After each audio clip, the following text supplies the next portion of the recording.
Hello दोस्तों, स्वागत है आपका। आज हम आपके लिए लेके आए हैं एक बहुत ही शानदार कहानी, खेल किस्मत का। किस्मत अजीब खेल हमारे साथ खेलती है। 1 मिनट में हमें राजा तो 1 मिनट में रंक बना सकती है। देखते हैं इस कहानी का क्या परिणाम होता है। किस्मत का खेल। अत्यंत प्राचीन काल में दक्षिण दिशा में एक राज्य था। वहाँ देव शक्ति नामक एक राजा राज्य करता था।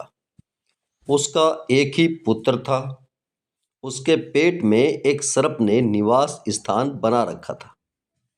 उस उदरस्थ सर्प के कारण वह दिन प्रतिदिन दुर्बल होता जा रहा था।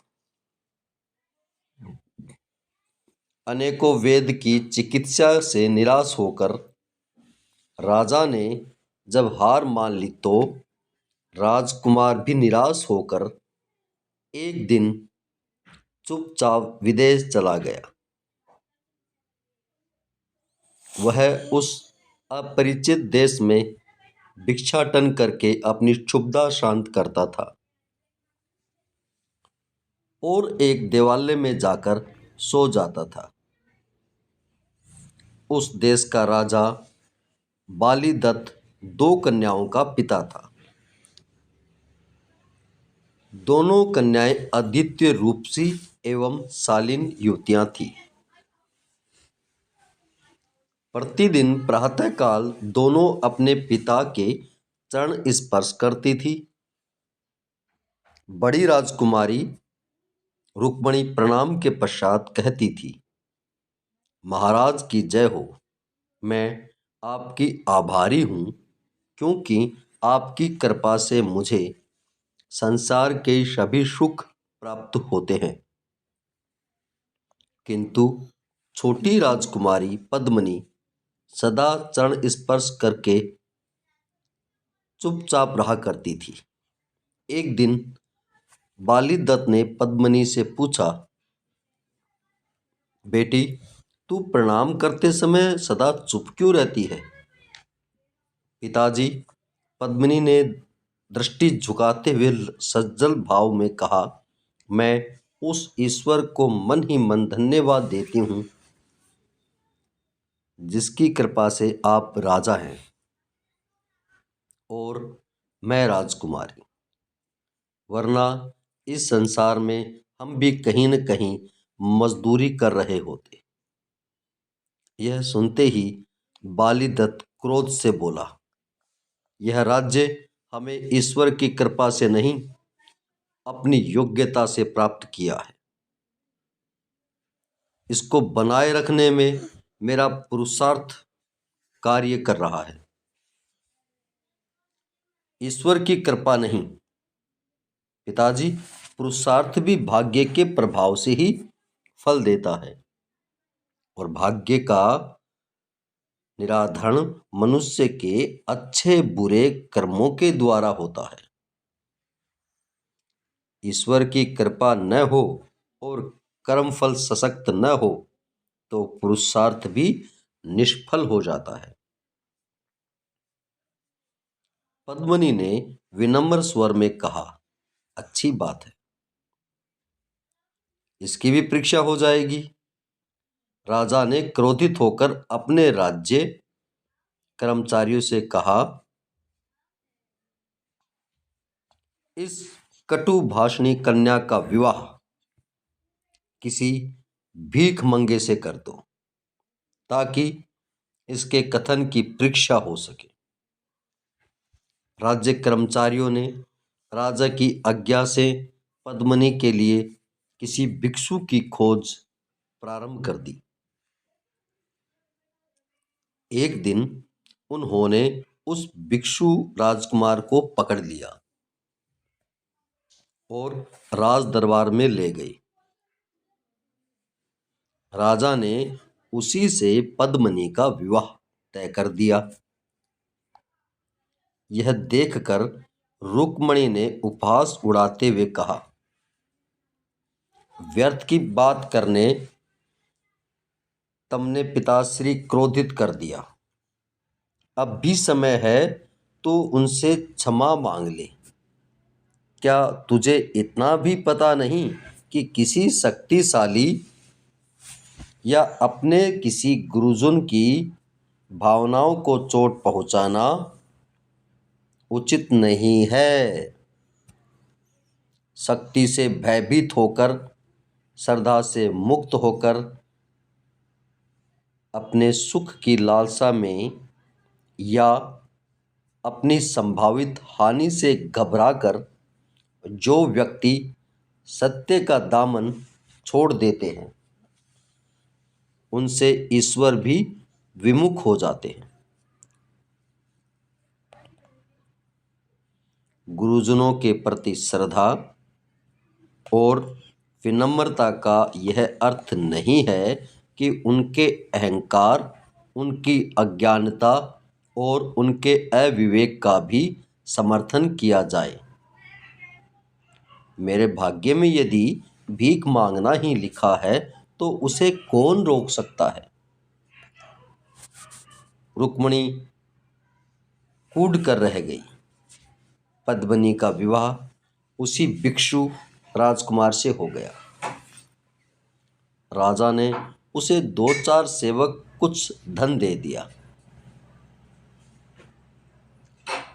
राजकुमारी पद्मिनी प्रसन्नता से अपने पति के साथ दूसरे राज्य की ओर चल पड़ी।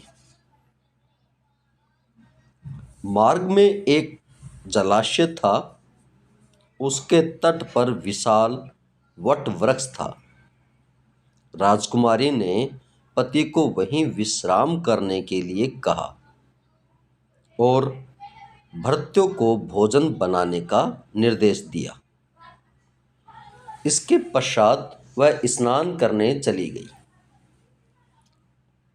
पद्मिनी जब स्नान करके वापस आई तो उसने देखा कि उसका पति एकांत में सोया हुआ है। भृत्य कुछ दूरी पर भोजन बना रहे हैं। राजकुमार के मुख से एक सर्प अपना फन बाहर निकाले ताजी हवा का आनंद ले रहा है। समीप ही एक बिल से भी एक भयानक सर्प फन बाहर निकालने घूम रहा था। दोनों क्रोधित भाव से एक दूसरे को देखते हुए मानो बहस कर रहे थे। बिल वाले सर्प ने कहा, अरे दुष्ट, तो इस राजकुमार सुंदर राजकुमार का जीवन क्यों नष्ट कर रहा है? तूने भी तो अपने बिल के अंदर विशाल खजाने को दूषित कर रखा है। तुझे तो मैंने कुछ नहीं कहा। मुख वाले सर्प ने कहा, मुझे तो महाराज भोज को अपने पूर्वजों द्वारा दिया गया वचन निभाना है। इस खजाने की रक्षा करना मेरा कर्तव्य है। तू क्या रक्षा करेगा? कोई व्यक्ति तेरे बिल में मात्र 2 बाल्टी गर्म खौलता हुआ पानी डाल दे तो तू मर जाएगा और खजाना भी उसका हो जाएगा। कोई इस रहस्य को नहीं जानता, इसलिए तू अब तक जीवित है। तभी तो इसी कारण जीवित है। मूर्ख की तेरा रहस्य कोई जानता नहीं।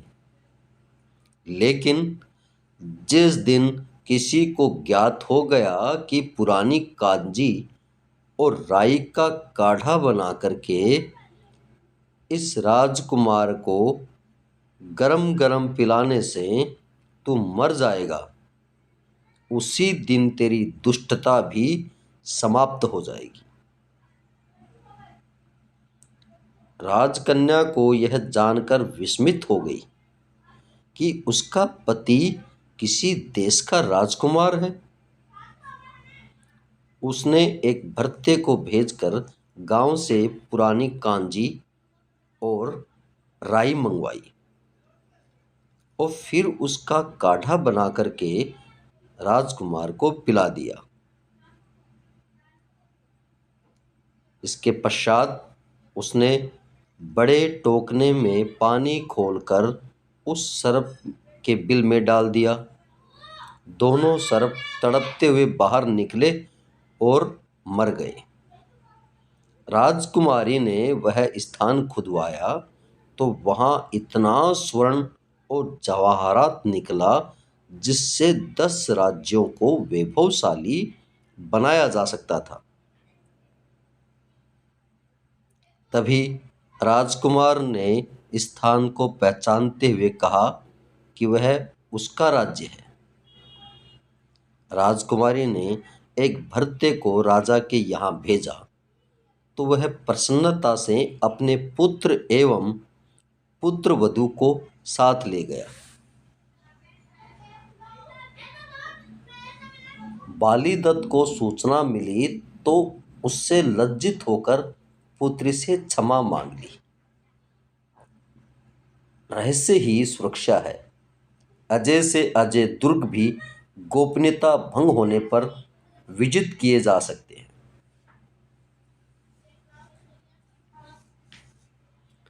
तो दोस्तों, कैसी लगी आज की कहानी?